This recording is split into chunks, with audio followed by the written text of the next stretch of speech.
Piedmont Laureate for poetry, and I'm excited to have you here. This has been one of my programs this year, which is to have these shop talks. The main purpose for doing this, one, is to introduce really amazing folks to the community, which is why there's an opportunity for y'all to hear some of their work, but also because the thing that kept bothering me was that there's insight, and there are folks, there are conversations I get to have and that I feel like we have with each other informally, but there are not a lot of opportunities to hear and glean wisdom from people while they're navigating their lives. Typically in our art form, especially in our art form, what happens is folks achieve and work and go through things, and then at some, right age that's designated by who knows, they then get invited to do master classes, and then we get to hear about all of the things that they've gone through, all of the pitfalls, all the challenges, all of the breakthroughs, and then artists sit in the audience and listen to it and go, man, I wish I had known that. And it's like, well, if somebody had invited any of these folks to talk, they would have been happy to tell you this while you were facing or before you faced the same thing. And so the last couple of years, I've been trying to do that with some of the artists that I know. And so being Piedmont Laureate provides me this opportunity. So what we're going to do is we're going to have a conversation. I have some questions that I have for these folks based on what I know about them. Y'all have the opportunity to ask questions. It's not one of those things where you have to wait for us to talk and then at the end there's a Q&A. If while we're talking you have a question, raise your hand and jump right on in. I'd rather this be a conversation.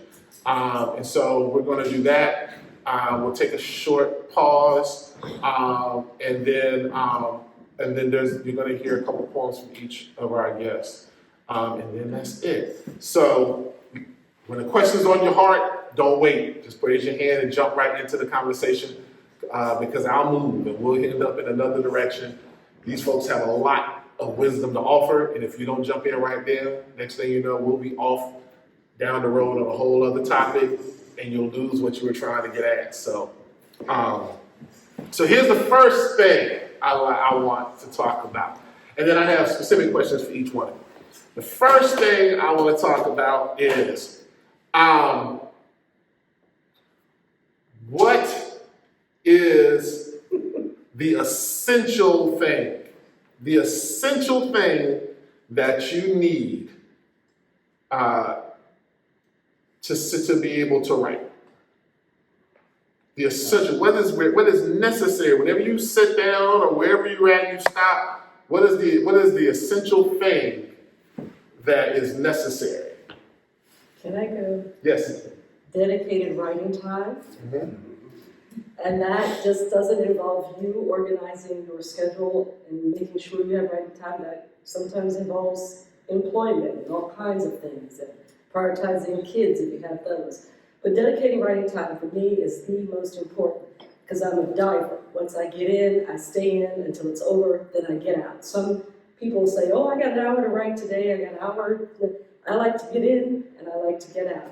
So that requires writing time. Okay. Yes. Sure.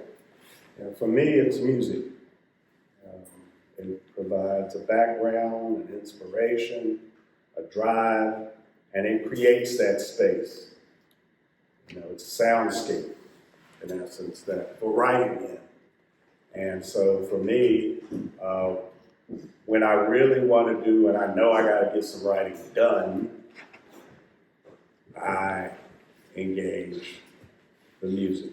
And for me, that's primarily jazz and funk and Earth, Wind, and Fire, which is probably a little bit of both in that regard, you might be able to say. But yeah, it's music for me that I have to get writing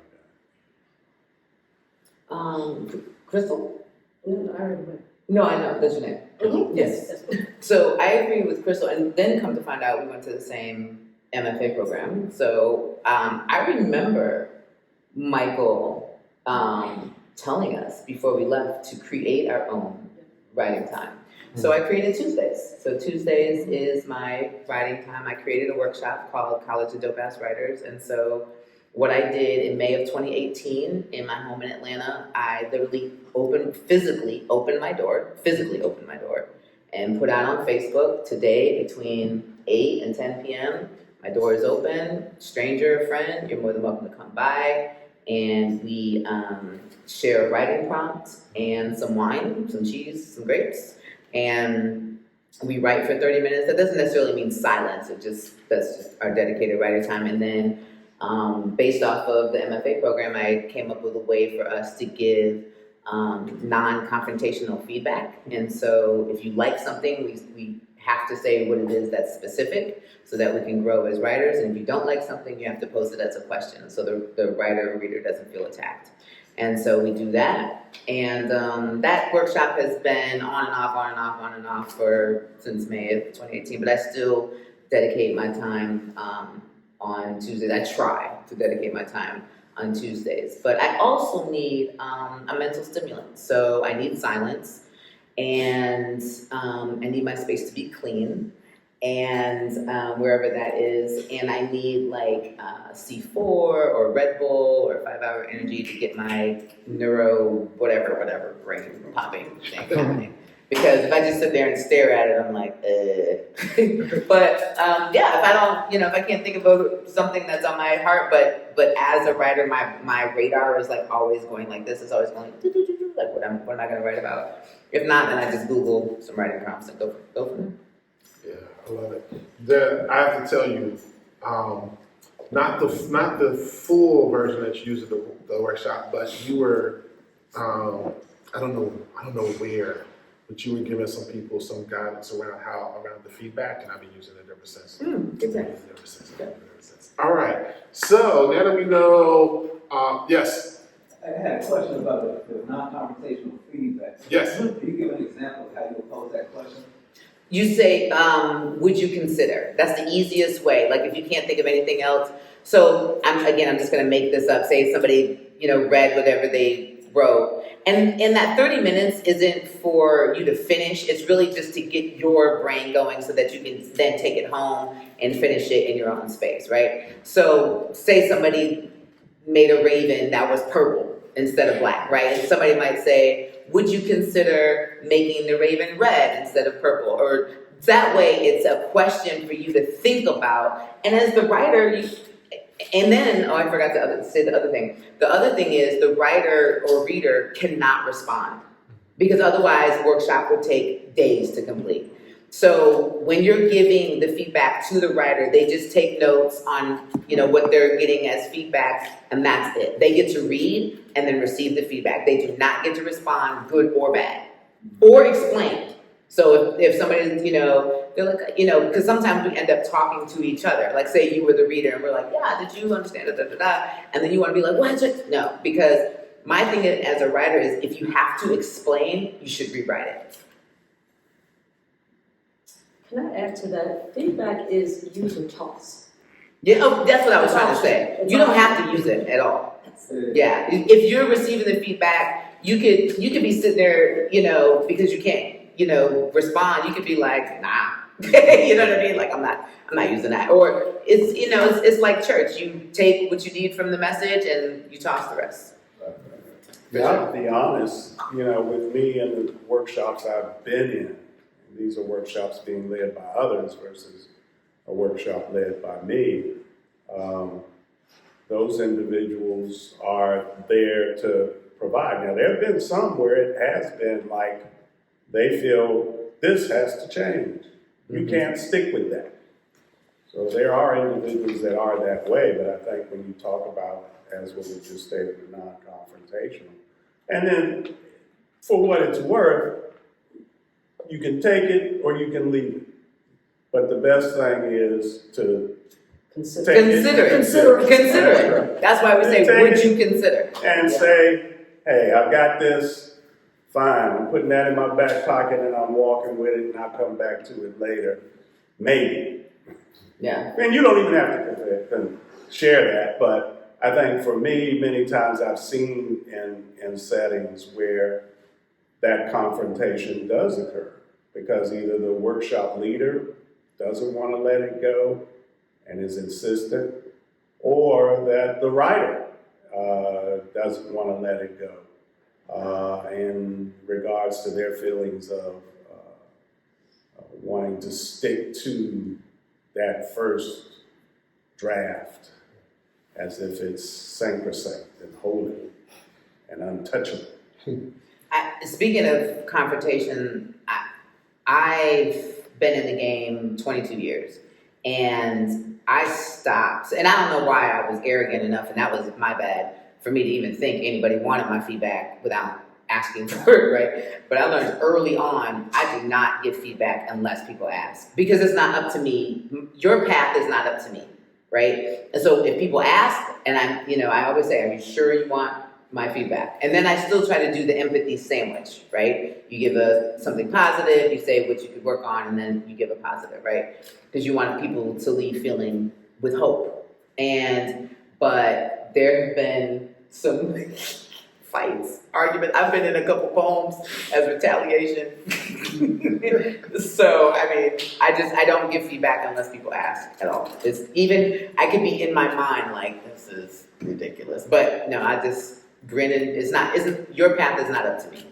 Yeah, the feedback, I had to learn that lesson too, and I do ask the question, sure, what kind, how far do you, You how much do you really get? Do you want me to email this to you? Yes. So one of the things that really made me want to have this conversation is because there are a lot of writers who are going through a variety of feelings. What's next? What do I do? Am I moving in the right direction? So my next thing, and I hope that this will spark some thoughts, is all of you have done and a lot and have seen a lot of things. What's some tips for pushing through? Because there is no success in this art form without some challenges. And we're especially both just as writers and artists, but then also there are all the other things that we carry with us that people have judgments and thoughts about, and navigating all the spaces and the doors that are kept. How do you keep, how have you kept, pushing yourself forward?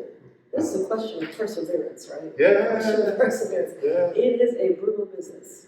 It is. Particularly if you're not doing art as a hobby, if you actually want to reach an audience and move and affect. Perseverance is difficult. I would say, sometimes it's different for different people. I write a lot of political poetry, and I think that issues are important to me, and this is my way of being an activist. So I will not be silenced, and so I'm gonna push through whatever doors I have to, and just really not giving up. Rejection is a part of the game, right? Rejection is not necessarily rejection of you or rejection of what you're doing. It may be somebody's like, I don't want to publish political poetry, or whatever their issue is. It doesn't always lie with you. It lies with them sometimes. So I would say, move on, move to the next person. If you reject it, just move on to the next publisher or the next journal or whatever it is that you're trying to do. It doesn't have to be print, it could be whatever. But there's enough spaces for you to be in. Mm-hmm. You don't need to worry about rejection from the few. Does that make sense? Mm-hmm. I can recall, this dates me, but I recall the first major workshop that I was in, 1980. It was with Sonia Sanchez at the University of Maryland College Park, where I was an undergraduate student. Mm-hmm. And we all shared our work, and she gave feedback. And she's like, that was really didactic stuff. I didn't know what didactic means. But as I look back on it, there's a lot of folks who in their earlier years when they first start writing, you could say that they were just didactic. They try to tell it all. And in telling it all, They put it all in there. And there's no filter, there's no editing, and there might be a drive to be political maybe even. And so I saw that as either a, shall we say, praise for what I'd done, or a dismissive critique. But it didn't faze me one way or the other. And from that point forward, most people in Washington, D.C., where I initiated my writing life, heard me on the radio before they ever saw me. They heard my poetry on the radio before they ever saw me. And so I come into this as someone whose even popularity, if you will, in that region and others, was through hearing of the work as opposed to seeing it on the page, and hearing of work where I was driven to engage community, this political sense here. And so what was dismissive from that point on as far as engaging folks, there was no, if you're sitting in a room reading poetry, yeah, and people can come and talk to you. If you're on the radio, people are hearing it, and they may be saying something under their breath, but you're not hearing it. But I say that to say that there wasn't any sort of feedback loop to put me in a situation of whether I was accepted or not. I gave it that airing, and for me, that airing put me out into the community, which has a whole nother history to it moving from there. Perseverance. A couple things come up for me. One is that I think, I think it's passive. You definitely have to visualize what you want to do with your work. That's the first thing. The secret. What the bleep do I know? What the bleep do you know? What do I know? The power of now, all those things, teach the Bible, teach you to visualize what it is that you want to do with yourself, with your work, and be willing to evolve. Some of the best examples I give, they are my peers in the sense that we're the same age-ish, but I don't know these people personally, but look at Queen Latifah's life and how she evolved and transformed, and she was a hip-hop artist, and then she was an actor, and then she tried out for Rent in Chicago and was on Broadway, and then, and then she became a producer, and she was a manager of artists, and And an award show host. and an award show, that's right. And then LL Cool J, Ice-T was on Law and Order SVU for is on. Ice-T, our gangster rapper from the 80s, who had his wife's butt cheeks out back before on the album cover before it was the norm. Thank you, Megan and Cardi. But so these people evolve. You have to be willing to evolve and be okay with reinventing yourself, but still under your big umbrella. I do a whole bunch of things under my umbrella. So my big umbrella is spoken word, but I've also run a full-fledged bed and breakfast for artists. I'm also a DJ. I'm also a professor. So it's okay to move those checker chess pieces under your umbrella. But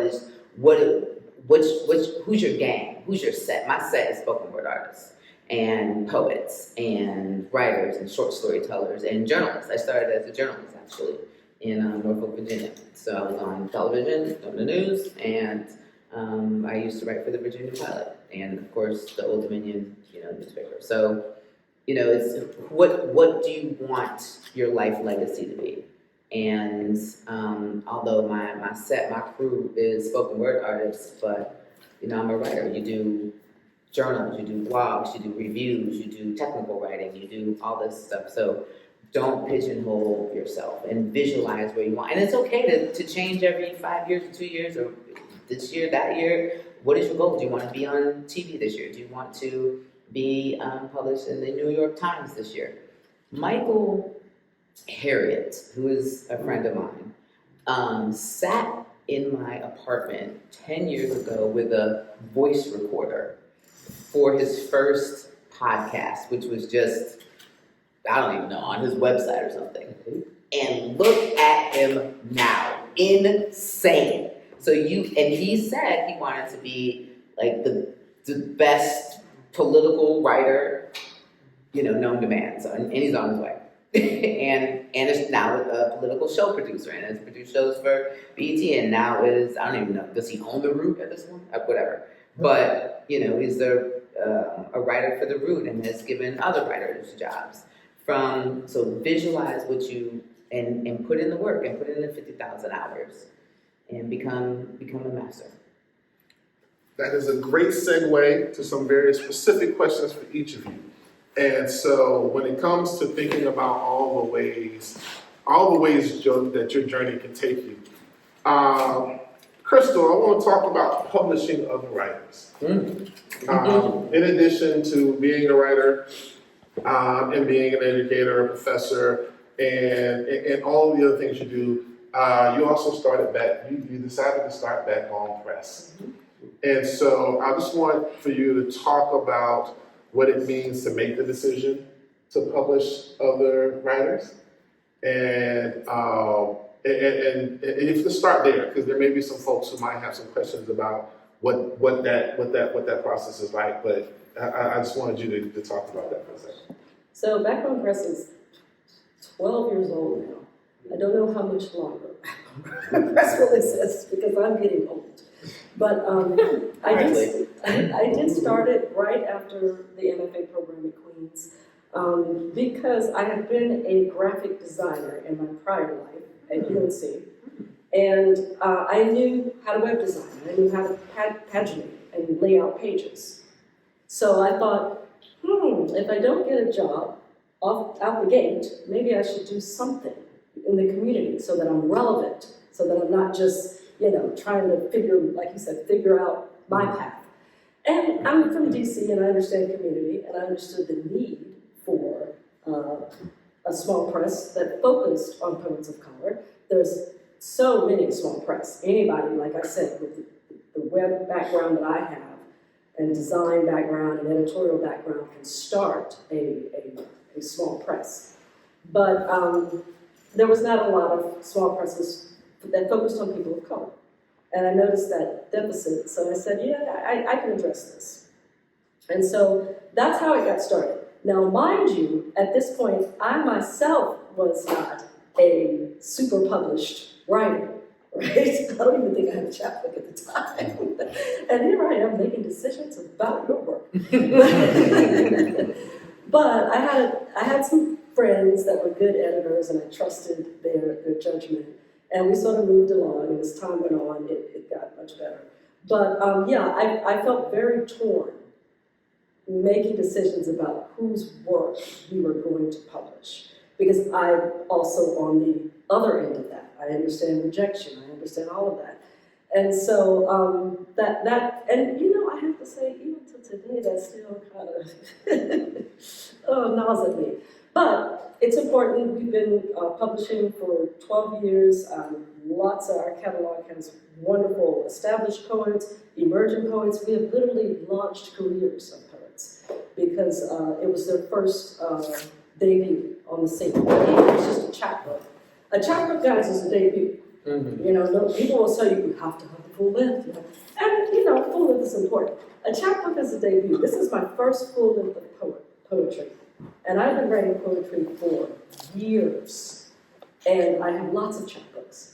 And, you guys should know this. November, I'll give you the date. I'll have to look it up. Poets and Writers has workshops that they do online. You sign up for them. And I'm teaching a workshop called Why Publish a Chapbook. I just sent that link out to my workshop crew. That's so fun today. I'm teaching that. Yeah. And so if you want to publish a chapbook, I highly suggest that you sign up for that course because I give all the tidbits and about how you should go about that. And that. But anyway, yes, so publishing in that sense was a community give back. It's important because 80%, I believe, of poets are published by small presses, indie presses. But I mean, this is Henry Holt, but Henry Holt doesn't publish a lot of poetry. Big publishing houses don't publish a lot of poetry. So you have to sort of make your way through the small indie presses. Thank you. That's important. I mean, one of those things that was for all of us, I think, navigating and finding your way, but also that choice and decision to publish other poets. And Is that your Queen's thesis? I'm sorry. Is that your Queen's thesis? It is not. Mine isn't This is my pandemic book. Oh, nice. Okay. There's also a long tradition of poets publishing other poets, and there's a history of us providing that outlet for our community, and so I'm glad. I wanted to make sure you talked about that. Jessica, yes, Jessica here, Button Poetry. Even here we have Jakar Press, and there's Ross White, who Bull City Press publishes chapbooks here, who's also a phenomenal poet. Yeah. Backbone, Jakar, Bull City are all here. And so. But go everywhere. Don't limit yourself to here. One of the things, Sheila, I want to talk about is, of course, as you just mentioned, you do a variety of things, but there's a decision you made that I think is phenomenal, and you've all the way back to Norfolk. You have since early on you made the decision to not only step on stage for yourself, but also to start throwing events and create a platform for other poets. Mm-hmm. And that experience has led you to now with a very dynamic traveling show. One that has been partnered in a number of ways. One of the most historic basketball tournaments in the country has partnered to present your show. So you do two things. One, and that was this year. Yes, it was. I'm like, what? Oh yeah. One, talk about as an artist. I want you talking about this. What does it mean as an artist to not only concentrate on your work, but also to curate and plan and promote events featuring other artists? So that's the first question. And then second, can you tell everybody about Poetry vs. Hip Hop? Oh Lord. So I own a company called Poetry vs. Hip Hop, and it started, as most great things do, by accident. So I used to host at the southern mecca of poetry called Apache Cafe. I was there for 16 years as the host. Nobody in life could ever be a host longer than me. Like, even I don't work there anymore, but it's impossible, right? So if you're familiar with the Green Mill or the New Eurekan, we are those to the south. So that's what Apache Cafe is, downtown Atlanta, right under the Olympic torch. 3rd and Spring. I was just telling my wife Sheila today, who interestingly knows nothing about our world, which I think is awesome, that any artist you could think of in the world has been through Apache Cafe. I mean, anybody. I could go down a litany of artists, from Bobby Brown to Whitney Houston to India Reid to the Ying Yang Twins to Lil Wayne to Jhené Aiko. Everybody you can think of has been through, just on a whim, just because they heard about it and wanted to come check it out, or because they came to perform as themselves. I'm not talking about evolving. I'm talking about John Legend would walk in as he is now and would perform in this very rickety, hole-in-the-wall, juke joint place downtown Atlanta. So because my poetry slams were successful at this place and I was hosting there on Fourth Sundays forever, the owner, ironically white, married to a black woman, was like, hey, do you want to be the booking manager? And I was like, sure, I don't know what that is, but I'm in grad school, I was at Queens, and I was like, I needed a job, why not? So it was the worst, best job I've ever had. Have you ever had a worst, best job? Like, you learned the most, but it was the worst job you can ever, I'm talking about, I was degraded, sexualized, It was racist. It was everything horrible that you can think about. I was micromanaged. I was treated like a child for 3 years straight. It was the worst. But I learned so much, which helped me develop my production. But anyway, long story short, somebody canceled from our calendar, but I had to keep a 30-day calendar 90 days out. So somebody had canceled something that was coming up in like 5 days. I don't know how long it was, but it was really short. And it was on a Tuesday. And at the time, I was working with a graphic designer, a Filipino brother named Mike Sick, and this is where the T comes in. And so I turned to Mike, and he was the graphic designer, so I would book the show, and then Mike would make the flyer, and that was our crew. It was just two of us handling this mecca music venue. People thought there was a machine. No, the machine was the two of us, right? And so I was like, and Mike was a hip hop artist, so he was moonlighting as this graphic designer. We sat in this rat-infested, roach-infested place during the day in fold-out chairs and just club tables on our laptops. That was the machine that ran Apache Cafe. So I was like, Mike, somebody canceled Tuesday. What are we gonna do? And so Dasan and I, there's a brother named Moses West, who's in our community. He's an amazing poet. As a matter of fact, he's on our song. He's on a song that me and Dasan are on together on my current album. And I called Moses, and Moses was doing one-off shows, and he had done a show called Poetry versus Hip Hop, but it wasn't a series. He did it one time. But I didn't want any shit, so I called Moses. I was like, Moses, do you mind if I use the name Poetry versus Hip Hop for this one-time show that we're gonna do because we need to fill this calendar date? We put the words Poetry versus Hip Hop on Eventbrite, on Apache's Eventbrite, had a line down the block. We were like, what is this? And we had no show concept. It was really just an open mic. That we called up one poet, we called up one MC, and then we were like, all right, audience, choose. Literally, that's how it started. I'm talking about, we were like, it was a Tuesday night. You know that song, What's the Cook, going up on a Tuesday? We were just like, what? So we did it again. And we did it again, the next month. So then, at the time, I was dating a DJ, a woman, and I was like, yo, do you want to be our DJ for Poetry versus Hip Hop? So now we're this 3-person crew. And then where the T comes in, I'll make a long story short. Me and the DJ ended up being together as a couple, and we fired Mike. But it's a long story. Mike couldn't. Don't do it. Okay. Anyway, it's a long story. Wait for the movie. We are on. So we just celebrated 8 years, our 8-year anniversary a couple weeks ago. Unfortunately, the DJ has passed away from breast cancer and a few years ago. And so rest in peace. But we always give her props and praise for being around. She's on the website and all that. We started a nonprofit arm for her, etc. Anyway, long story short, we go on the road for me and the DJ. The two of us, like one camera, it would be like you, me, the DJ, and you. Matter of fact, how many times? We did Durham twice.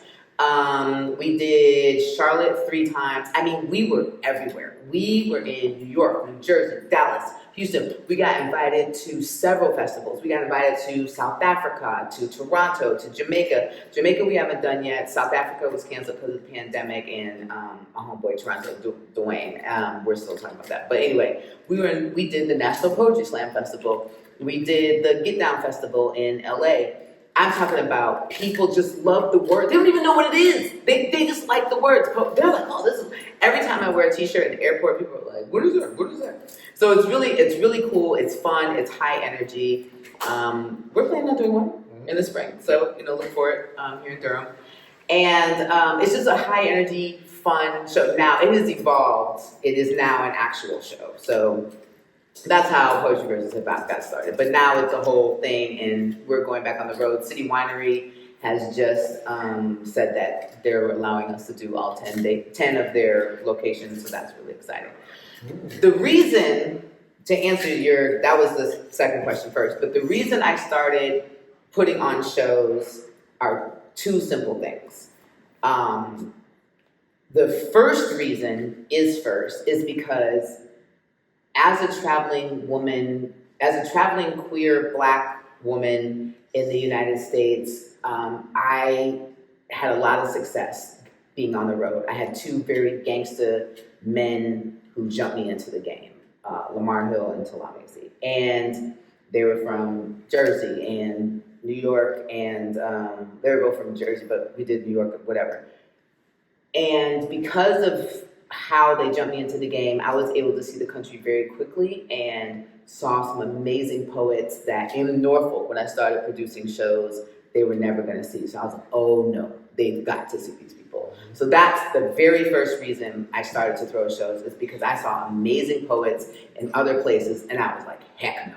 And then I got into Poetry Slam, and then I was like, what is this? This is amazing. It's a whole nother community, right? So I wanted those poets to come to Norfolk, Virginia, and for the people in Norfolk, Virginia to see them.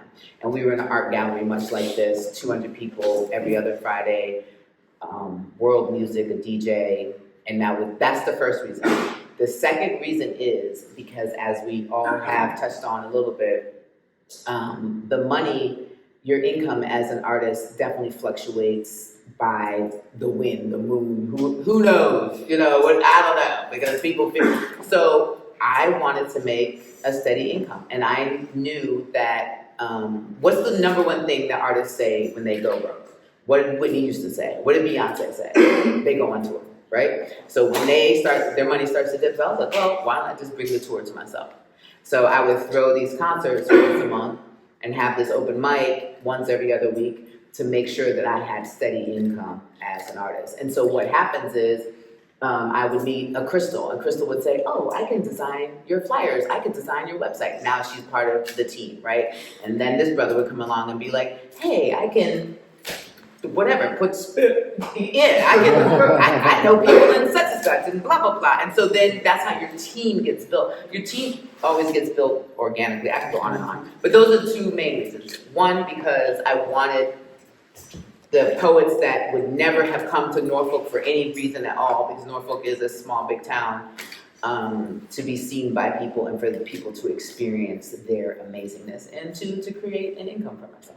And that's why. And then Poetry versus Hip Hop started 8 years ago. So year 10, look for the movie. For real. Yeah. Daryl, so now the question I'm going to ask is not for you, so I'm going to set this up this way. It's for folks who are beginning to, might possibly want to start on a journey that you've been on. Now, not a lot of people know, but you have been, not only as an artist, you talk about being on the radio, but in terms of organizing poets and curating and work and bringing musicians and artists and bringing artists together. You've been doing this for a long time. You were part of a troupe, an organization that was well regarded, and was also heavily involved in introducing people to the idea of what we call spoken word. And that experience you've carried with you. You've even coming here, quickly Carrie found out about you, and next thing you know, had you curating a lot of things there. The thing I want you to talk about is curation, because one of the things about art is that there are certain things that are necessary in our world that there are not programs to learn. And part of that is because they are positions of privilege. Producing is another. Like, you don't go anywhere to learn producing. I was actually in a meeting where there were some producers who were talking about building a program to train producers, which I get the sentiment, but also I thought it was kind of ironic because most producers are of privilege. They have money, they have the time to go network, they know who to go talk to get a show done. But to do all that before you get paid means that you have to be able to sustain. So somebody in your house has to have money. In hip hop, we know who helps, because there's only a couple of people in the world who have that income on hand. You're either rich or you're rich. Or you sell drugs. You know what I'm saying? Well, yeah, pretty much. So, yeah. You either rich or you're street rich. One of the two. Curation is another. For a lot of folks, that skill is done by apprentice. you're up under someone who is known in your community for curating and cultivating, for having those relationships to be able to pull that together. And so you being one of those folks who have been able to learn and hone that skill, I'd love for you to talk to some folks who might be hesitant, worried, or concerned about stepping into putting their own things together or even making themselves available to organizations or places that they know to be the guide or lead on putting a thing together. So coming out of Washington, D.C., who has a cassette player? Who still has a cassette player? Ever had one? Who has one? Yeah. So I'm gonna toss this out there to you, bro. Oh, it's okay. It's in the case. It's fine. It's still plastic wrap. I got plenty of them. So that says Bad Beats, Sacred Rhythms, the poetry of the spoken word performance poetry ensemble. Most people don't know this. That phrase spoken word was never used regularly at all. When we talked about what we talk of now as spoken word, what was used was performance poetry. This is 70s and 80s. The group that I founded in Washington, D.C., the Spoken Word Performance Poetry Ensemble, was founded in 1988. That comes out of me having been in a performance poetry ensemble called Station to Station, founded by 7 black gay men in Washington, D.C. One of them a major writer. You could say he was the James Baldwin of my generation. His name is Essex Kennedy. He passed in 95. We did a tribute to him through performing all of his poetry in a packed house in 96, just prior to me moving here. But I carry you through those signature points in time because of the fact that what Dasan is speaking to is, this whole notion for me to put together not groups of people, but also to package. You talk about curation, you're packaging art or you're packaging culture in ways that you may have a very driven and identifiable mission at hand and in play, or it may be that you're just trying to highlight and expose. But for me as an artist, it's always been about Black culture as vitamins, as the nurturing element in who we are and how that can be utilized to empower individuals and communities and ultimately a people. And so for me, it's a cultural commitment and practice for me. Yeah, I write poetry, I perform poetry. I write about science, I write about jazz. I've been putting together Juneteenth for the past 4 years in the town of Cary, but I worked for them in a much earlier capacity in cultural resources. When I first moved here, I started working at the Hayti Heritage Center as the program director. So that was from 96 to 2002. So when we talk about curation in a space like that, that curation initially was built around the fact that I ended up working there because they needed somebody to write the narrative for $1 million grant proposal to upgrade their programming. And I wrote it and delivered. We examined the work of Sterling Brown. What did I do? I recruited brothers out in the neighborhood to perform and read Sterling's poetry as part of that program. At the same time, I was asked to pull together a whole other collective before that called Brothers with Vision. And this pulled together 6 brothers. Howard Kraft, who is now one of our major playwrights here in North Carolina, if not in the country. Thomas I. McDonald, who just came off of writing for The Independent after 20 years writing for the News and Observer, and before those 20 years writing for The Independent in the 90s, who is also quite an actor and dramaturge himself. These sorts of gatherings and the collective of folks in the spoken word in '88, those folks came together organically. You were speaking about sometimes organically you identify. I started this thing called A Poet on Every Corner, and I did in '87. And the Washington Post did a color photo essay. I'm standing on top of a trash can doing poetry, 14th and U Street. Yeah. Now that's gentrification city. But back Bus then it boys was and poets. prostitution. Yeah, right across the street from us, we're bus Boys, boys. busboys and poets now. But back then, that was prostitution and heroin drug alley. That whole stretch of 14th Street. But it was my point to take art right in the community. I still have the memory of a grandmother with her grandkids. So you curate with who? With a particular people in mind. Mm-hmm. And all of our culture should be available to you relative to the considerations that you're making about what do you want to pull into play and make or provide higher relief and presentation to. I think it sounded within the context of, Apache Cafe and who you were pulling together. Not only who you were pulling there, I was listening to all them fantastic names of folks. I was there when them folks were dropping through. I've seen some of them. But then these other folks, like you say, and you wanted Norfolk to see these other folks. So there's this commitment to wanting to expose a community. These people are family, friends in your community. You want them to get the most out of an experience. And so it's about identifying, well, what can I do to make that experience the best and brightest? And there are so many people that can do that. It might be within the context, because curators pull together art.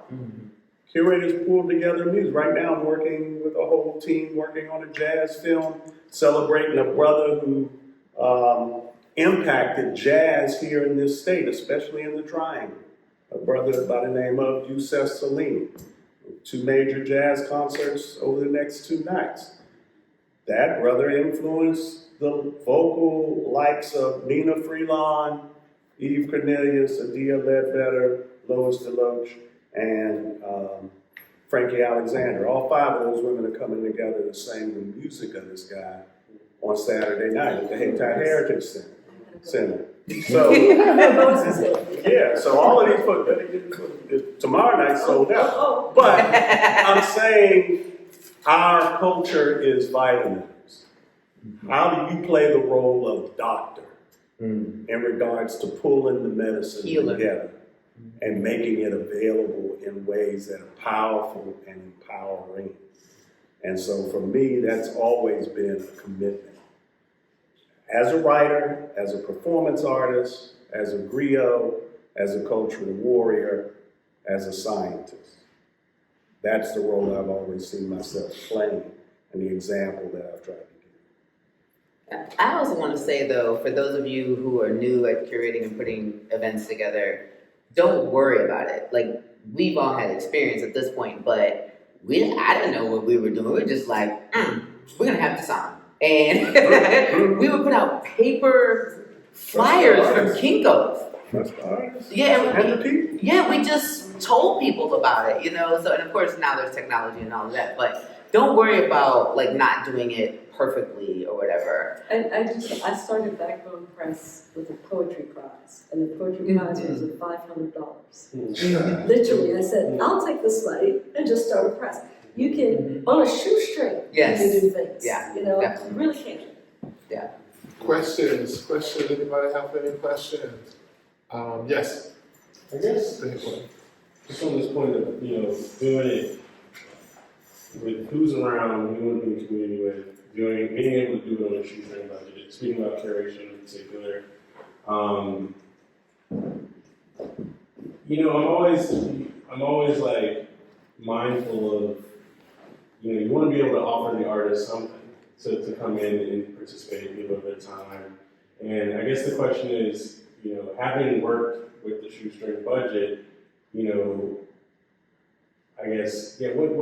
what challenges have you run into in terms of participation and folks feeling like this is worth the time? Obviously, for the culture, it is worth the time, right? Ideally, those artists that you're bringing in, but wanting to be able to give people more than you can. What are your own experiences with that? And I guess, is there any kind of thing you've learned from working with that shoestring budget in terms of what you can put on and how you kind of creatively, very creatively, like, kind of fun, the programs. The phrase is grassroots. Right. You got to start someplace, somewhere, sometime, somehow. And the value of artists is just that, probably priceless.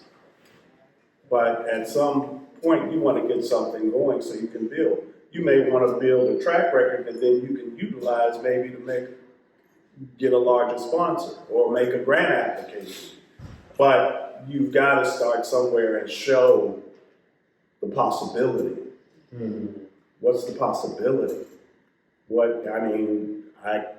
don't know if you can remember when something was first done at Apache or not, or in any of a number of other places and spaces. But I can look at, for example, and I believe that poetry is a living art. So any of the books that like my first chapbook is this. And this came about a girlfriend of mine. I just wanted her to typeset. She was taking a typesetting class. They showed you how far back this was, right? We got word processors now. Typesetting, you lay it out and print it out, and then you paste it together, right? I asked her to do that because a couple of people wanted a couple of poems of mine. And I was like, oh, well, maybe you could make larger titles so that I could put it on the paper and then put the... And she said, Darryl Stover, if you think I'm going to be a part of something, fly-by-night way to share your poetry instead of you doing a book, I will do the book. And it all fell into place there. Where did the money come from that? That came from just folks deciding we're going to do this. And so, yeah, this book came out, and it was in '88. I just listened to a tape from '88 on a blues show where they brought me on. Mae Miller was a harp player from the Harlem Renaissance. She was a regular on this show, and they said, well, read one of the poems. I did a blues poem.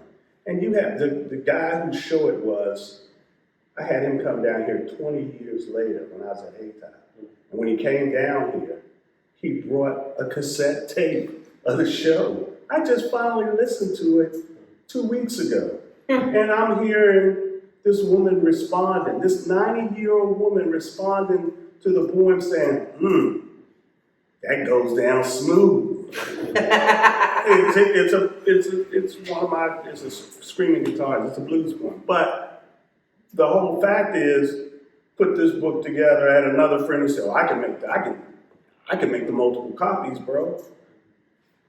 It was put together and it was put out at $5 chapbook that also has representations of the flyers that were also done there to show that the art is alive, that it has a life. There are various things that happen. I guess you could say I'm a material culture guy. That, this is history as the self-same time it is poetry and the like. And the poems are laid out differently on different pages. But this was grassroots. You've got to start someplace. You can't sit and wait to hit it big just from, if you're able to do that, bro, I'm like, yeah, I want to hear that story. I want to see that. But what I think is the fact remains you've got to start someplace and you've got to have faith in one another. The artist has to have faith in you if you're going to produce and curate.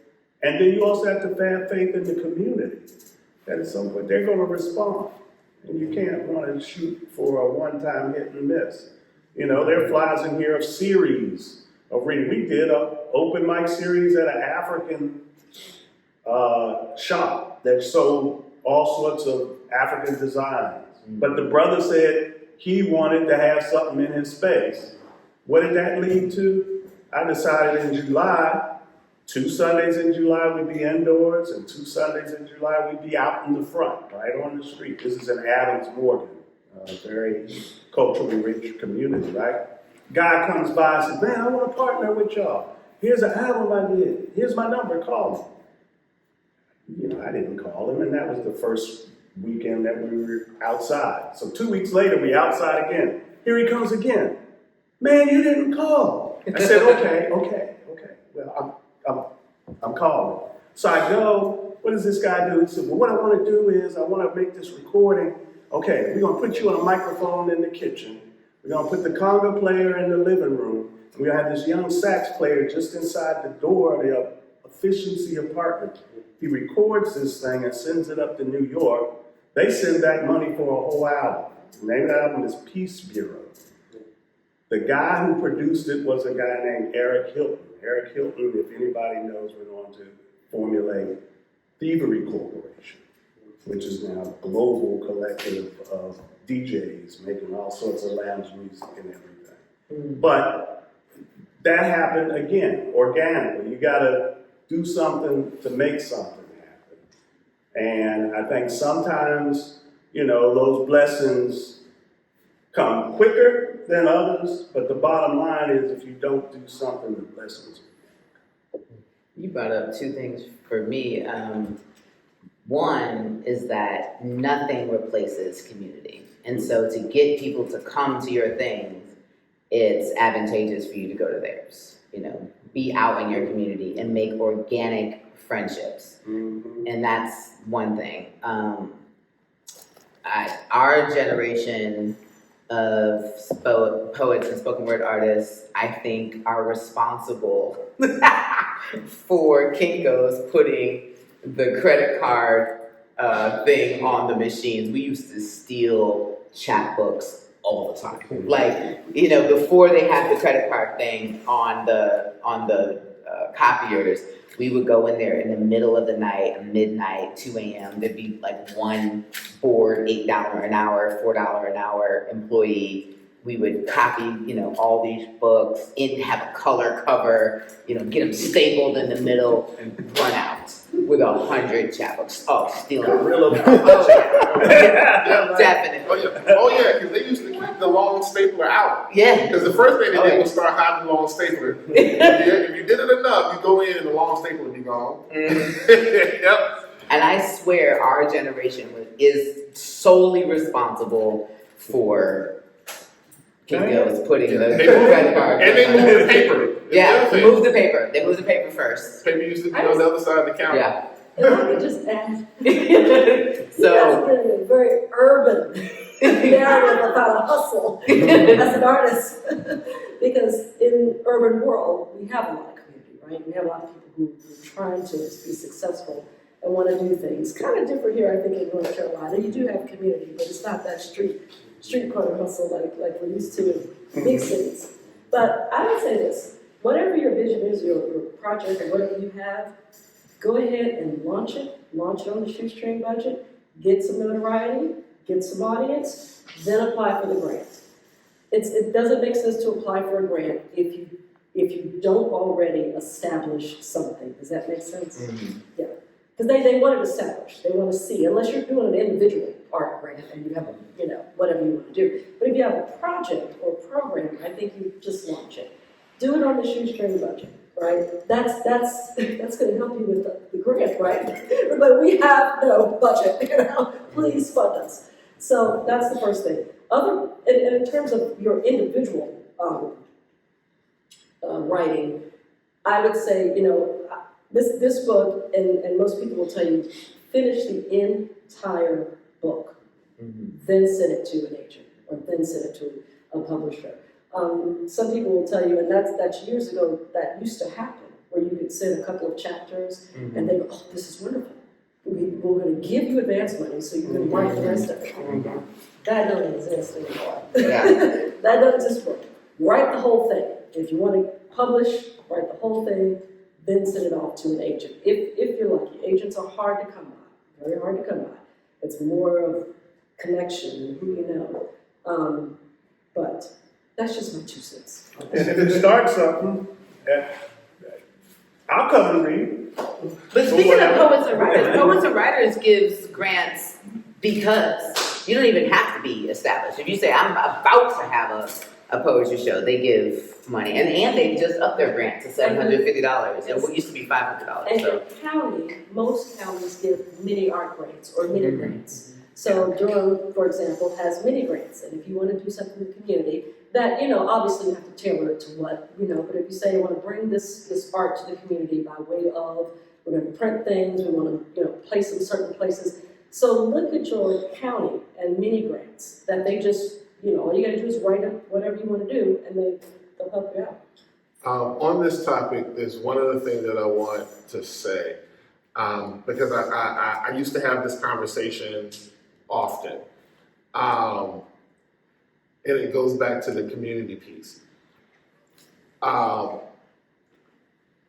When you're on a shoestring budget and you are trying to start and establish something, be okay with involving the folks who understand what you're doing. Now, how that's going to look to people who don't understand is they may see you doing things with the same set of people. And to the outside world, that looks away. You're going to have to hold fast because it looks that way because there is a group of folks who are committed to helping build the thing. When it gets built and established, you're going to be in a position to be able to do other things. And because you have those folks who've helped build it, they're going to be able to help inform it.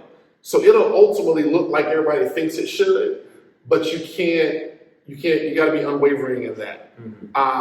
Because I used to be very adamant about saying to folks, I involve the folks who understand the stakes. Because I need folks who are willing and committed to making this work so that it exists. So I need you to see the long thing rather than the short.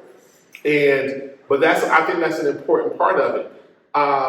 Because you're then surrounding yourself with folks who really understand what you're trying to do. And that energy brings other folks.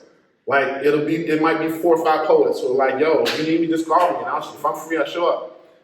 That energy, after a couple times, there's gonna be a musician who's like, yo, I see how y'all roll. Like, this is dope. What y'all doing? Like, call me. Now you have him. He's like, I'll call a couple homies. Now you got a band. Like that thing happens because it's the energy of it. But be committed to doing with the folks. Like me and Sheba started at the same time. And it was somebody I know that brought her down from Norfolk and some other folks. And we got cool because I was just willing to go and hop in the car and drive up. But off the strength of that, I knew if I was putting on something and I wanted to make sure I could I would just be 100. Like if I could add some flavor to it and like that y'all ain't prepared for, then I can call up to Norfolk and know, hey, and off the string, she will come down. And they like, oh my God, we ain't seen nothing like it. I was like, I know. And then next thing you know, when you throwing another thing, I'm glad you asked, right? But it's that. And with the same conversation, we keep it 100. And she's like, okay, like, let me know. Because eventually this is going to work. And then when it happens, I'm going to call and be like, okay, now I got to chat. And she's like, say less. But like, that's the dynamic of it. So I just want to add that goes across the board, like for everything. That energy will replicate itself. So you may have the shoestring budget, and we all want to take care of artists, but there are some folks who understand the journey. And if you're talking to folks who don't hold that against them. They just don't get it yet. But keep reaching through your network because there's a batch of folks who do, and that'll put you in a position to be able to do the next thing. Thank you. What I want to do right now is I would like for you to hear from these folks, and then we can definitely come back to conversation from there. But I have one of our panelists who has a very long drive ahead of her, and I want to get her on the road. Each of our panelists here are going to share 2 pieces. Okay. All right. Fair enough. Let me dig in my notebook. I like to read, you guys. Come on, that's what we want. We want to hear you. Come on, man. Look, I still got paper. There we Who go. still has paper? Let's go. That's what we want to My hear. paper. My bills in my paper. Like, this is how hard you gotta read. Let's You need see. your bills to write, right? Yes, exactly. I put my bill right here, and then I'm like, go. Now, right. You had to go first. If you want. Oh, no, go ahead. Okay. Go ahead. That's great, and I need to find the ones I want to read. You want to go? I can go. You can. You wanna go? He's a spoken word, I read well, but I'm not spoken word. Well, I'm not just spoken word. Well, now, hold on, don't pigeonhole us. Now, I get real sensitive about that. I'm Put it on paper with type poems on paper. That's good. But I will start with this, Dara. Bone songs, because it's a poem that I usually would start with in any other number of settings, going all the way back to the 80s, coming forth. Who stole my voodoo by the time the comet came back again?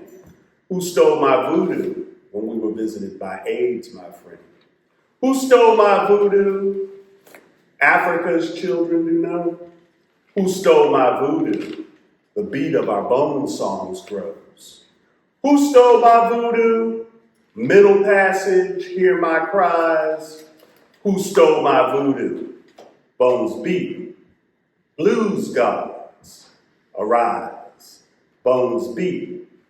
Blues gods, arise. Bones beat. Blues gods, arise. And in the second one, I will read. Clap. Please, There clap. you go. Thank you. For requesting the clap. At the end. And snapping is bad at the end. But feel free to snap during if things resonate with you. You know, So- so you get the clap. So that phrase, blues gods, where does it come from? It comes from Larry Neal. I still have this book. This book. Larry Neal was the first chairman of the DC Commission on the Arts and Humanities. He was selected in the late 70s. He co-edited with Amiri Baraka in 1968 an anthology called Black Fire, which I came across a copy as a teenager in 1972, which was an anthology of Black writings. It had poetry, essays, plays, but not only was I inspired by Amiri Baraka, who he and I became very good friends and he's quite a mentor to me, I was inspired by Larry Neal. Now, Larry Neal died in '81. I never got to meet him personally. But they started the Larry Neal Writers Conference, talk about grassroots, in Washington, D.C. And in '82, they had Amiri as the keynote speaker. And Howard University Press published this book of his poetry. This book, Howard University Press doesn't exist anymore. But this book was, what, $6.95? Yeah, $6.95. Hardcover, but yeah, he uses that phrase blues gods a lot in his poetry. Jazz poet, Afro spirituality are central elements. He's out of Philadelphia, so he's got a very urban scene, and among other things. And his tongue can be a little loose sometimes. But that's where that poem comes from. Blues gods is there. So, chapter, right? The group that I directed, is there a red light behind me? Nope, I didn't bring one in. Well, Bad Beat Sacred Rhythms has on the cover of the artwork of Mark Anthony Brown. Mark Anthony Brown is still a major artist, highly politically charged, African spiritualist guided artist. So there's 6 Adinkra symbols on that book cover. We recorded live at Howard University in 1993. So the poems are on that cassette, but then we also got a Humanities Council grant there in DC, because a lot of those poems we shared in workshops with people. We had an ongoing award-winning workshop series that still exists to this day, 30 years old, doing workshops with folks at St. Elizabeth. St. Elizabeth is like Dorothea Dixie, mental hospital. Federal government got out of that business. That's why we have a host of homeless people challenged. That's why we have some of the issues that we have in greater ways. But I say that to say that for me, the artists find ways of impacting, again, community and others, and speaks to certain aspects of society in ways that enlighten and expound on what's face evident or maybe not we're the great, as you'll see, revealers. So this is the poem second poem I'll share, which is entitled, just a second, let me put my glasses on. You better if you want me to read this, because I cannot see without them. Indeed, obviously. I got some pink readers. Yeah, they probably, what power no, I got mine, it's just that I don't want to. That's how you know. I got Yeah, You asked that- 1.5. you asked that question. I'm at 2.5. Oh, jeez. Yes, so, let's see, where did I stick it? There's a keys. They're hanging out with them jazz musicians too long.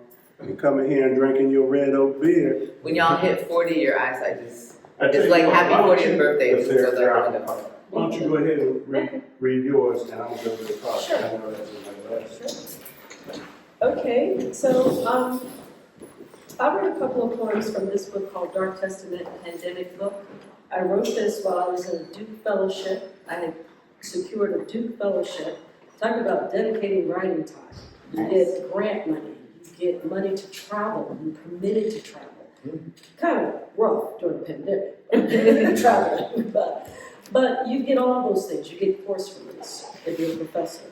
And you'll notice that we have MFAs, I mean, it's hard to make a living as a poet. So if you're thinking of quitting your day job, I would say if you're thinking of quitting your day job, an MFA works really well in the sense that you can teach, and that provides you income. I don't think that as a poet I would do anything else besides teach creative writing. Because it's hard when you got a full-time job and you're trying to write.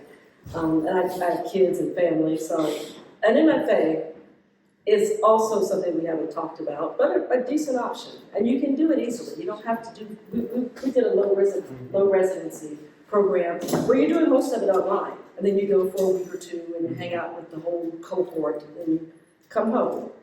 So I was teaching at HBCU, St. Augustine's University, applied for this fellowship, got the fellowship at Duke, and we're in the middle of the pandemic. So I was home mostly, trying to write, could not, partner with any of the Duke folks because everybody was at home. I'm trying to help homeschool my kids who have just, they're like, this is the worst thing that's ever happened to me. I'm like, it's the worst thing that's ever happened to anybody. We've never experienced this. And so at any rate, so I had to make time to write. So I would close my door and make time to write. This book just comes about because really Ahmaud Arbery was killed and George Floyd was killed. George Floyd in the height of the shutdown and the pandemic. And you can't get really lower than that. I mean, you're like, okay, we're in a pandemic and racism is fucking persisting. This is ridiculous. So we're all shut down and racism is still persisting. So I started out by writing a couple of poems. This is an existing text called Lincoln and the Bardo, written by George Saunders. And just blackout poems, it's like a writing technique when you're distracted and, you're upset, as I was during that time, with 2 African-American sons. And that's how it started. And I started writing these poems, and I just continued with the process. I think it helped me get through a lot of that time, which was really powerful and painful and all of that. And sent these, once I finished, or actually I didn't finish, I lied, guys. I only sent 10 poems to my agent. And then she was like, how quickly can you finish the book? But she didn't give me any advance money. She just said, how quickly? And I said, I think I can do it quickly. And so I ended up writing these poems. And it became a book that literally, as a poetry book, most big publishers don't publish poetry. But it became a book that was so popular at the time that she sent it out to many publishers, and it went to auction. A book going to auction is an amazing thing, because what you have is basically the top 5 publishers bidding on it, and the one who comes through the most in terms of financial support and all of that usually wins. So that's how this book came about. So it's a much longer story than that. I'm just going to give you the short version. And I'm gonna read 2 poems from this book. One, actually I'll read the 2 that are featured on the Poetry Foundation website. You guys know the Poetry Foundation. Yeah, so these 2 were featured on that website, and it's been wonderful because they featured the poems initially, and then on the anniversary of Rodney King's murder or beating, they featured Rodney King, and then on Christmas Eve, you know, the idea of the time behind mothers and sons, they featured the other poem that I wrote called Black Mothers and Sons, which I'll read. So they've been very supportive of this work, I must say. Black mothers and sons, I am waiting to be discovered, head upended, the awful mess. Mother will not be pleased, having come so close to losing everything. Devoutly loving, standing very still among the beautiful things of this world. Dream kicking, rearranged, passing shipwreck. While in town, a purple day unfolds. Each moist, grassed, flower-pierced yard, gone positively mad.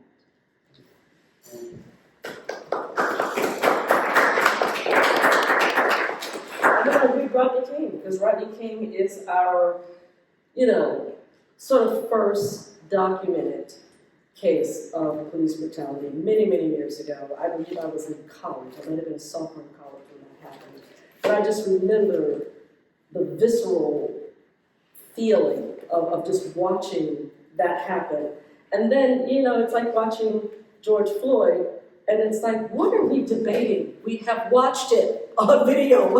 What are we debating? This is, yes, brutality. This is murder. This shouldn't be something that we have to march for people to be accountable for, you know? So that frustration is always there. But, Rodney King. I gotta find a word to do this. Could you mention about the curation in the book of the art? Yes, I will. Right, I should do that before. So the book itself, if you want to purchase it, you can get it on Amazon or anywhere you want, has a lot of murals inside. So you'll see the mural, and artists do this. You know, we're talking about poets, but you know, there's visual artists, there's all kind of artists.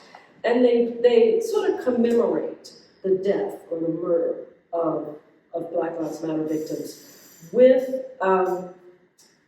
a mural. And they'll do it, you know, anytime. They'll do it right after the death. They'll do it within weeks of the death while we're waiting for some kind of accountability, right? And they do it in that commemoration. It's very important.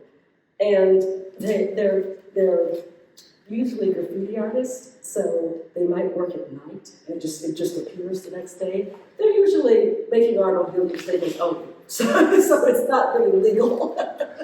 So, you know, you wake up the next day and it's there and it's beautiful and the press comes out and, you know, does their photography.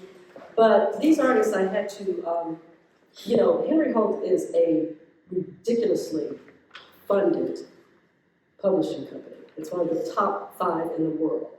And when I told them I wanted to include murals, they said, oh, okay, well, we're going to send you a contract out and you can go ahead and contact them. And I said, well, why am I contacting these artists? Because you guys have all the resources in the world to do this. And they're like, they're never going to talk to us. But you're an artist, they're going to talk to you because of the type of art that they do. They knew that, and even dealing with these guys was so hard. They were like, send the check here. Don't put my real name. Never put my real name. You know, all these things. Because they're artists who do things in a very, like she said, go about things in a very, you know, non-traditional way. And here they're going to be in a book that's going to be published all over the world. They're like, no. You know. So there's art in there as well. So Rodney King, let's go to Rodney King. He was an open book, opened up somewhat wider by sorrow. By all of us, black and white. It had made him sad. All of us, white and black, had made him sadder with our sadness. I thought then, as hard as I could, of all I had heard regarding troubles and degradations, and called to mind others I had known and loved, and all the things that they had endured. We are ready, are angry, are capable, are coiled up so tight as to be deadly or holy. Turn us loose, let us at it, let us show what we can do.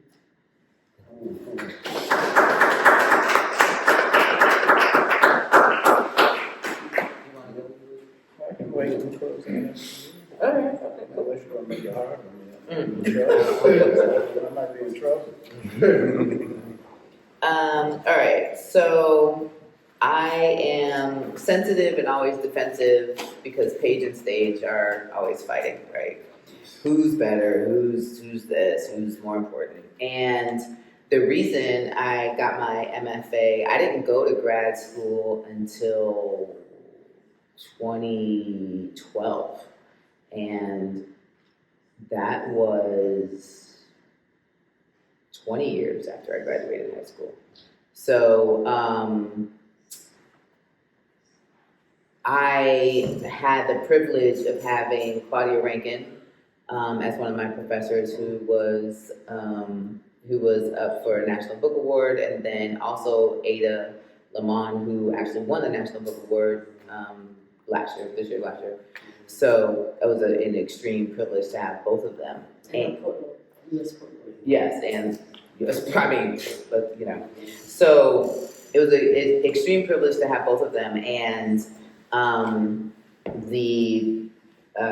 was right that spoken word sometimes can talk about the broad spectrum instead of honing in to sharpen, and so that's what I learned there. I had already been a spoken word artist I had already been a working spoken word artist for 12 years before I went and got my MFA.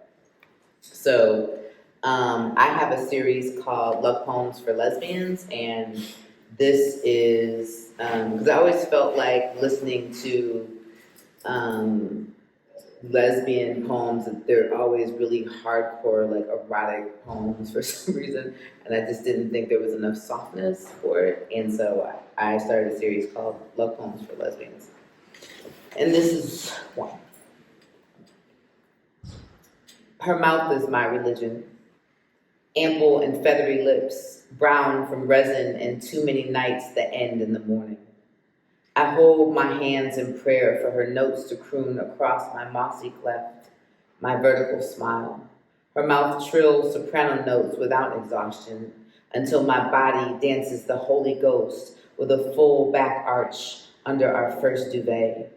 Ocean cave blue and the microfibers get caught between the toes and my teeth. This is not the devil's kiss. There is no darkness for Lucifer to be prince of. We fuck facing the sunrise with the blinds open to the streets. Her smile is an entire conversation. Her nervous shifting a compliment to my mother's labor pains, a thank you to my exes. Her thick-bodied and scarred fingers and dark knuckles are not blasphemy, as I say praise God when she parts my seas and finds safe passage, finding all the depression I was hiding, and pulling out every epileptic thought of someone I thought I lost. That keeps me awake with a praise dance, with a sign language, with a braille only my Venus can translate into gospel. Speaking in tongues is for the monotheism, for the linear. This is polytheism. Adroa and Gu watch our interpretation of waves and tropical storm winds, sow silk at our feet and ask us to leave instructions for all their children. Her back is a crooked bridge leading me away from picket fences and children divided in divorce to laughter and red wine on Wednesday afternoons. Every conversation is a new commandment, the Holy Grail. You will never find this. She came to me in the aftermath, resurrected me from the wreckage, carried me on the shore, cradled cradled me with my arm wrapped around her neck and head on the bone of her left shoulder, baptized me in salt water, led me to her lair, removed every inch of cotton stuck to our skin, laid us both next to the fires, lifted my hips to her lips and said, "Taste and see how good the Lord is."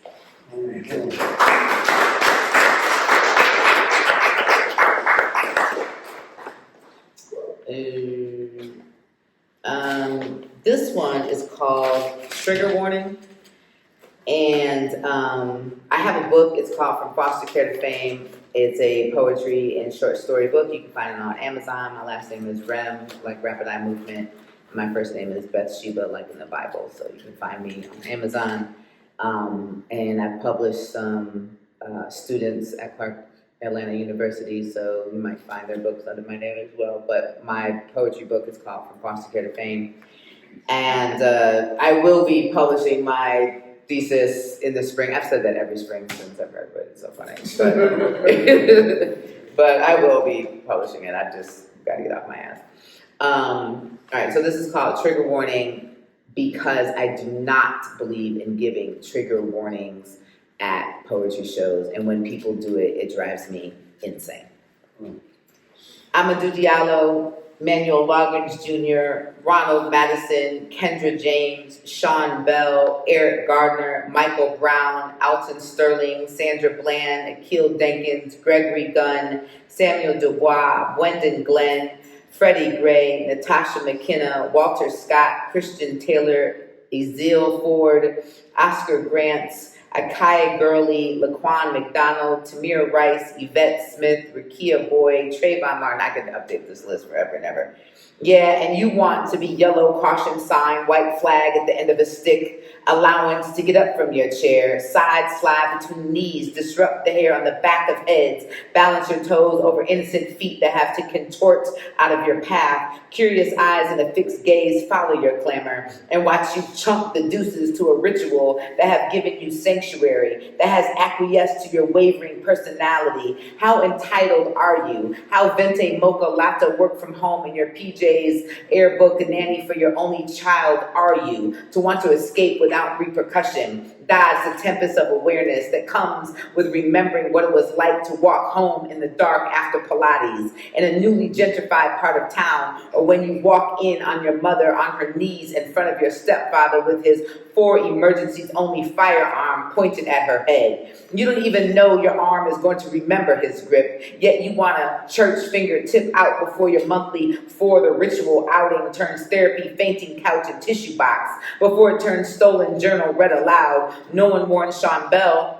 Safe space bullshit. No one in a brown body is safe. No one gave a head nod to Tamir Rice, didn't say, hey, today the rec center might not be a good idea. There was no buck in the air or bullet on the ground kicking up dirt right short of his feet. Just 2 pieces of lead, zinc, copper science experiment straight to the torso. I mean, he even held on till the next day, was willing to take racism to the face, but you want to be told to exit before the tree falls on your car, before you remember you renovated a slave house with trust funds. A few words might remind you that 4th glass of Malbec won't bring your brother back from the underbelly of an 18-wheeler. You wanted to be cautioned about words on rainforests that have committed suicide for us to rationalize your brother getting shot. Front seat of his car with a seatbelt on, where forced entry into my vagina is equal currency for 2 hours of mundane elementary conversation over tea lights, wood chopsticks painted gold, and 3 courses of raw and rice and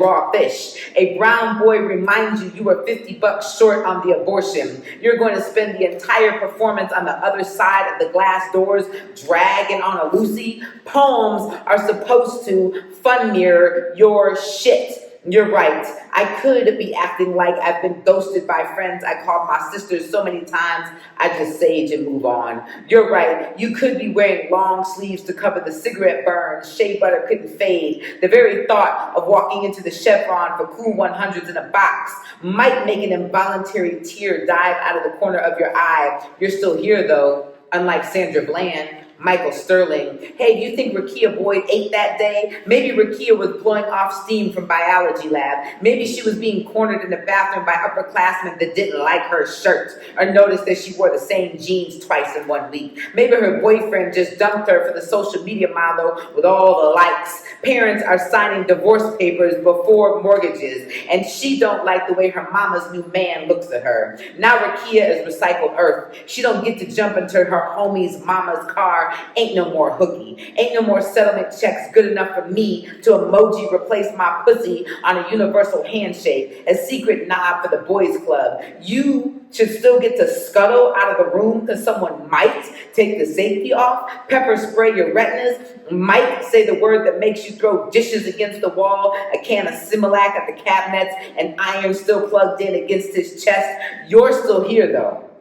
I ain't loading blanks, nigga. All my poems are gonna be the first night alone in a new house, a hoodie in a dark hallway, a broken parking lot light at a Walmart during Christmas, a tall man approaching, heartburn in the shoulders, a glimpse of a gun in a waistband at a movie theater, in a crowded club at a concert. Where were the warning signs for Kendra James, Sean Bell, Eric Gardner? What about Mr. Grant? Executed, cold blood, step over a warm body. How's your balance? Tell them to bring the rope from the Texas jail cell, the gun from the corner store, the sniper from the playground, the shepherds from the elementary school at the New Black Charter School. Tell them to bring their knives. Tell them to come fully loaded, because we, the poets, are the motherfucking cannon.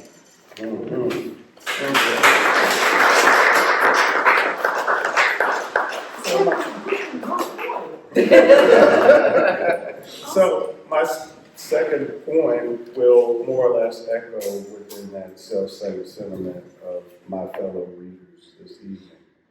I think it's important to note that, for me, coming out of Washington, D.C., as I said earlier, I'm a scientist. Microbiology was the first half of my career life, studying viruses at the National Cancer Institute. But while I was doing that, I was also writing poetry and performing, engaging community.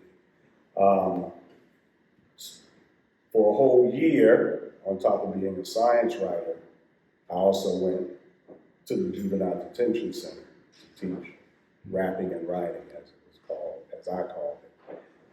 That I wrote about in the Washington Post, which led to the formulation of Writers' Corps.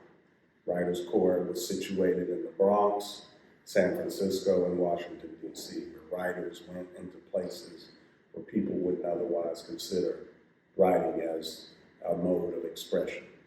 Women's and abuse shelters, homeless shelters, inner city schools. I, along with several other writers, one of them being Ta-Nehisi Coates, major writer. He was attending Howard University then. I would go from my job in Maryland, Bethesda, to pick him and DJ Renegade up right there in D.C., and then drive down to Lorton Prison to teach a poetry workshop there to men, because if they had read that Washington Post article and said, hey, look, man, we can use that down here that you were doing with those young men at the detention center. So, cool, I did that. I moved here in '96, so I always thought about those young men, both at the detention center and at Lorton Prison. '96 was when Tupac was shot and killed.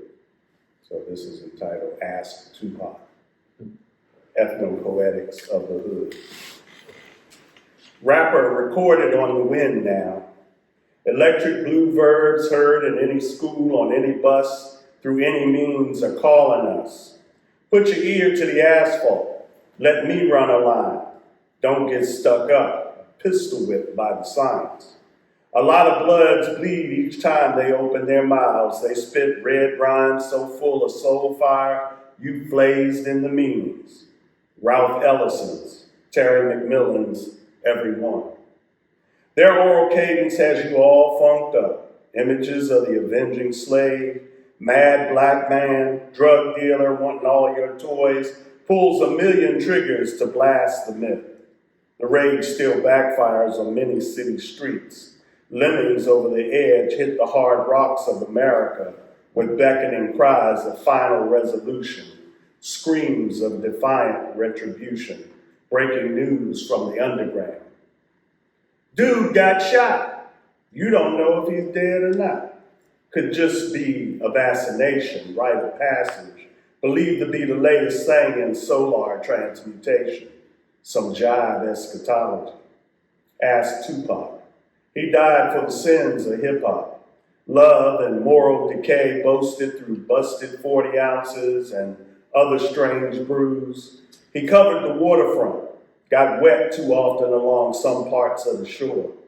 In the book of rap, there's always more to the phrase, each line not a sentence, but a paragraph in the greater book of Nomo. Tupac's book is complete. Case closed. He had to go. He no different than any of us children of the blues. Jesus, Crispus Attucks, Malcolm X, Henry Dumas, Jimi Hendrix, Peter Tosh, Len Bias, Etheridge Knight. Brothers have been dying for the sins of man on the humble, over the wrong woman in the wrong wars, doing no wrong for ages. A new language is necessary to make sense of it all, and meeting at the crossroads still works. Ask Tupac. He sold his soul for the sins of hip-hop, for the messages wrapped in the battered and bad street sounds of the dozens and the ancestral sex of juke joints, distant, gone. Any number of rap boppers with viper tongues could run it down. The old school of the street, sewer hole of rhyme crime, speaks clearly through the blood of the slaughter. Rob a man with his pants down and he can't run away. Viciousness of the wild, territoriality of the plain, geopolitics of war, national security always comes to our corners. The answers come in stranger ways, though. Sometimes as questions. If one pants leg up means I'm selling, and another pants leg up means I'm buying, then what does both legs up with my pants hanging down mean? If you ain't got no father and you ain't got no mother, can't we find someone for you other than the latest CIA crack daddy? Who's gonna put the period on the end of the poem with no end that only contains these lines? Nobody saved the Titanic. But Shine did save his own black ass. Ask Tupac. He had a death wish the likes of which Charles Bronson had never seen. A baby screams for attention. So do rappers. What should we really scream for? 40 acres and a mule, 2 dogs and a BMW, endless chickens and justice? Ask Tupac. He died in a vain attempt to save hip-hop from itself.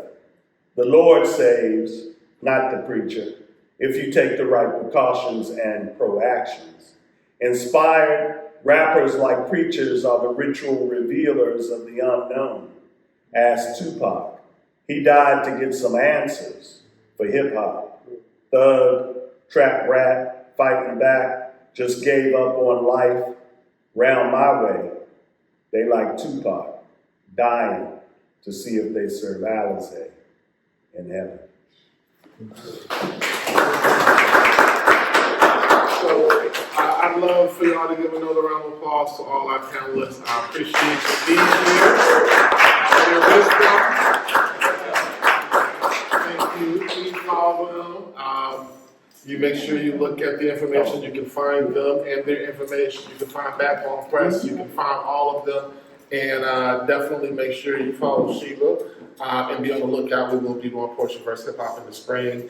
Thank you, Katie, and the Orange County Arts Commission and Artsville Gallery for having us here. Thank you for having us. And thank you so much for y'all being here, because this is what this is all about, is being able to have this conversation with y'all. And I hope that you all left with some nuggets. So thank you. Thank you.